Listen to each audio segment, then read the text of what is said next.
যাদের দেশে মানুষ ইসলামের নাম বলে দোকান লুটপাট করতেছে, যেটা কোনোদিন ইসলামের শিক্ষা ছিল না, সবাই দোকান লুটপাট করতেছে।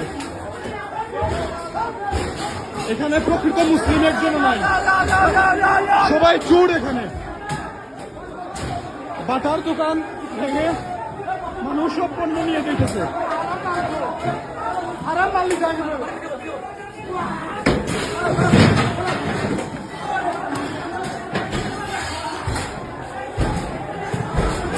ইসলাম কখনো এটা শিখায় নাই।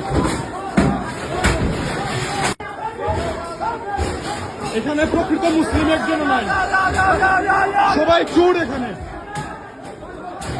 বাটার দোকান ভেঙে মানুষ সব পণ্য নিয়ে যেতেছে।